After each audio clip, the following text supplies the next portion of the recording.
What's good, YouTube? Welcome back to the channel. Welcome back to another reaction video. We got the greatest wide receiver ever. Let's check this out. How good was Megatron? That boy Megatron. Actually? In my opinion, I think Julio the best wide receiver ever. You know what I'm saying? How does a receiver become so dominant that defenses have to double but or this even nigga triple team him? Triple team ain't even stopping, bro. Real shit. I just wish he was on a better team, bro. Cause he definitely deserved to win a ring. Style. Known as Megatron, he wasn't just a great wide receiver, but also a physical phenomenon who changed how the game was played. With his unmatched size, speed, and strength, he could out-jump defenders, outrun coverage, and redefine. Like, this nigga was so unfair, bro. Find what it means to be unstoppable. But was he really as good as the legends say? Be the judge. The making of a legend. Calvin Johnson's story begins long before the bright lights of the NFL stadium. Hey, look, go back. Calvin Johnson's story begins long before the bright lights. Look at this shit. He built like a fucking edge rusher. Like, bro, like who really want to sit here and go against this nigga, bro? He like 6'6", 250. Like, bro, who is sitting here really trying to guard this shit?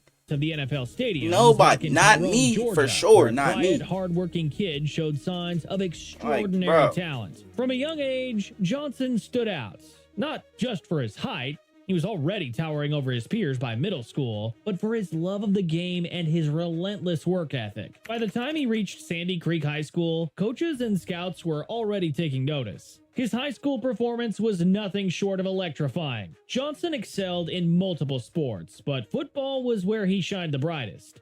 He could leap over defenders with ease, his hands seemed to pull footballs out of the sky, and his speed could break open any game. With such rare athletic gifts, he quickly became one of the most coveted recruits in the country, catching the attention of major college programs across the nation. He then chose Georgia Tech, where his incredible potential began to unfold fully. As a Yellow Jacket, Johnson was nearly unstoppable. Ball, time, fade route. Johnson brings it in. Touchdown, Calvin Johnson. 25 yards. What a play in traffic. And if you could jump. His combination of speed, size, and skill turned him into a nightmare for defensive backs in the ACC. In his 3 seasons at Georgia Tech, he racked up over 2,900 receiving yards and 28 touchdowns, setting multiple school records and winning the Biletnikoff Award as the nation's top receiver in 2006. But it wasn't just the numbers that made people pay attention. It was the way he played the game, with a unique blend of grace and power, effortlessly stretching the field on deep routes or snatching contested catches out of the hands of defenders. By the time the 2007 NFL Draft came around, Calvin Johnson was the talk of the league. The Detroit Lions had the 2nd overall pick, and they knew they couldn't pass on a generational talent like Johnson. And so, Calvin Johnson stepped onto the biggest stage in professional football. Expectations were high, but no one could have predicted just how much Megatron would change the game. Dominance on the field. From the moment he stepped onto the field in his rookie season, Johnson showed glimpses of his potential, but it was in the years that followed that he truly left his mark. By his 3rd season, Johnson had already established himself as one of the most dangerous receivers in the league, combining big playability with game-changing consistency. One of the most unforgettable performances came in 2012, when Johnson set the NFL single-season record for receiving yards with an astounding 1,964 yards. Hey, I ain't gonna lie. Hey, we can argue Cooper Kupp had a better season than he did, bro. Real shit. We could definitely argue that. Definitely argue that Cooper Kupp had the greatest wide receiver season of all time. Defenses, racking up yardage like few had ever seen before. Even when the Lions struggled as a team, Johnson found ways to dominate, consistently putting up numbers that turned heads and dropped jaws. And it wasn't just in 1 or 2 games. He had 11 games with over 100 receiving yards that season, including a stretch of 8 consecutive games where he crossed the century mark. No matter who lined up against him, Johnson seemed to find a way to win. Defensive backs who were usually reliable found themselves overmatched, and even the league's best corners had their hands full trying to contain him. In one game against the Dallas Cowboys, he racked up 329 receiving yards, the second most in a single game in NFL history. Wait, 329 receiving yards. 329 receiving yards? And look, and of course it's against Dallas too, bro. Second most in a single game in NFL history. Nah, 329 is crazy, like bro. Few others could. What truly defined his dominance was how he excelled under pressure. On third downs, in the red zone, or when the team needed a big play, Johnson was the go-to guy. He made clutch catches in double or even triple coverage, fought for every yard after the catch, and turned contested balls into highlight reels. Teams knew he was coming. One on 50-50 ball dealing with him, bro. That's him all the way. You're not getting a crack at that. It wasn't uncommon to see 2, sometimes 3 defenders focused entirely on him. Cornerbacks would press him at the line, safeties would shade over to his side, and linebackers would drop back in coverage just to clog up his passing lanes. Even then, he often found a way to make plays. Teams would leave other receivers wide open, gamble with the run defense, or even go for more exotic coverages just to have a shot at keeping Johnson in check. Even with every defense game planning against him, Johnson led the NFL in receiving yards in both 2011 and 2012, making him the clear choice for All-Pro honors. His impact went beyond the stats. It was his presence on the field that often forced defenses who do I think was the best receiver of the 2010s? Sometimes even abandon their usual strategy. A lot to choose from. He redefined what was possible at the wide receiver position, and not just in any way, as he was special. Let me break it down. Unique skill set. Calvin Johnson wasn't your typical wide receiver. He was a rare athletic marvel who redefined the position with his sheer wide receiver. He was a rare athletic. Gotta go, bro. That shit gotta go. My nigga, bro. This is the hot top of doom, bro. Real shit. Megatron. If you're not gonna get this shit braided or anything like that, bro, you gotta shave it off, bro. Like, real shit. You gotta get like a buzz cut or a nice little fade or something. Like, this hot top is nasty, gang. Athletic marvel who redefined the position with his sheer physical presence. Standing 6 feet 5 inches tall and weighing around 237 pounds, he was built like a tight end, but had the speed of a sprinter. Like an edge rusher, At the NFL Combine, Johnson clocked an astonishing 4.35 seconds in the 40-yard dash, a time that rivaled some of the nigga who is 6'5", running a 4.3. Oh my gosh, bro! Like, regardless of size, you can't make that up. Combination of that sounds like some video game shit. Mismatch for any defender, whether they were a nimble cornerback or a physical safety. What really set him apart, though, was his catch radius. Johnson's wingspan and leaping ability allowed him to grab passes that most receivers couldn't even. I ain't gonna lie. This reminds me of that D-Hop play against the Bills, bro. And leaping ability allowed him to grab passes that most receivers couldn't even dream of reaching. Whether it was a ball thrown too high or too wide, Calvin had a way of stretching out and pulling it in, making the impossible look routine. His large, powerful hands were known for securing the football in traffic, and he could hold on to catches even in the face of bone-crushing hits from defenders. On top of that, Johnson was an expert at high-pointing the ball, leaping at just the right moment to snatch passes out of the air before defenders could react. This skill made him a lethal threat on deep throws and jump balls, a key weapon for any quarterback looking to make big plays down the field. He could run precise routes, creating separation against even the most elite defenders, and his quick acceleration off the line of scrimmage often left defensive backs trailing behind, scrambling to keep up. Yet, Calvin wasn't just a straight-line runner. Guess what? He could change direction with remarkable agility, making him just a straight-line runner. Guess what? God! Oh my god. That nigga Roman. Was that Roman Harper? Calvin wasn't just a straight line runner. Guess what?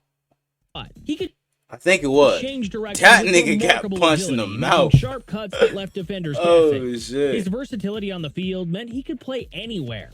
Outside, in the slot, or even come in as a blocker. Opponents didn't know whether to cover him close to the line or drop back. It sucked that his career got cut short by that ankle injury. His unique skill set forced coaches to rethink their defensive schemes, often requiring multiple players to account for his presence on every play. With every snap, Johnson proved he wasn't just another receiver. He was an extraordinary talent who could do things that hadn't been seen before. Like, for instance, in his 2015 season, he delivered one masterclass we can never forget, proving he was still one of the NFL's most dominant receivers. Even as whispers of retirement swirled, Johnson put up an incredible 1,214 receiving yards, the most by any player in their final season in NFL history. Wow. And with 88 receptions, he ranked second all-time for catches in a player's last year.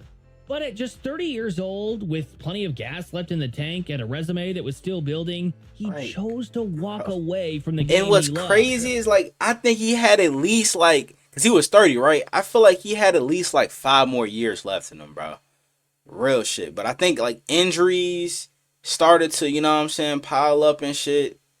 And, like, you played for the Detroit Lions in 2015. So, like, you know, they won't win and shit. So that probably played a big part in it too. But like, bro, if he would have left and to go somewhere else, like I think probably like let's say the Patriots around that time, that would have been borderline cheating. Who else was a playoff contender around that time? My Ravens. Who else? The Steelers. I'm trying to think who was a playoff contender back in like 2015. Probably Dallas. Like, bro, he could have went to so many other teams. Tell him I was gonna retire. The decision to retire early. For many fans and analysts, it felt like an ending that came too soon. But for Johnson, let's go back. for many fans and analysts, reached the playoffs twice in 9-year career with Lions, and they didn't win a single playoff game too, bro. They didn't win either one of them. That's it felt sad. like an ending that came too soon, but for Johnson, it was a decision rooted in personal and professional realities. Johnson had been battling injuries for much of his career. His knees, fingers, and ankles had all taken a beating from years of playing at an elite level. The constant when pain, you get the triple rigorous team and stuff, you gotta process, go up and and hop the on the knowledge ball that every frequently. game could mean another injury began to weigh heavily on him.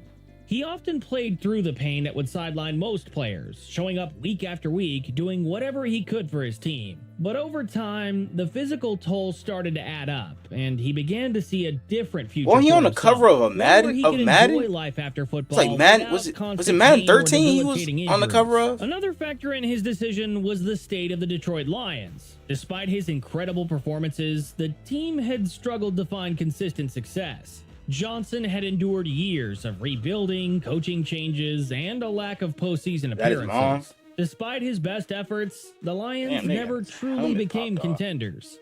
The grind of losing seasons and the lack of a clear path to a championship wore on him.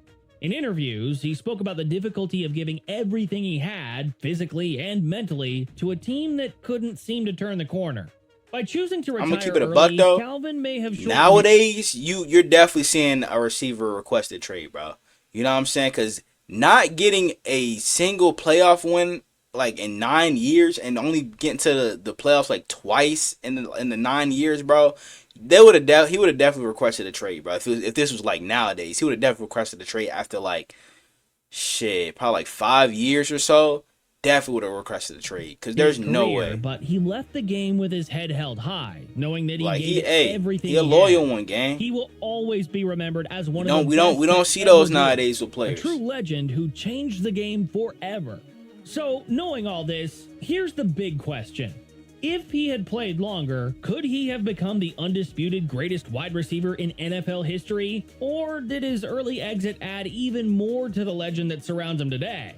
Let us know what you think in the comments section below as you leave a like for the video. Subscribe and turn on the notification bell for more amazing videos like this one. Also, don't forget to watch this video on the top 5 worst teams in NFL history. Yeah, I know the Lions and Browns definitely finna be up there, real shit. But hey, man, what would y'all rank Megatron though as like a top receiver of all time? He definitely my top 3.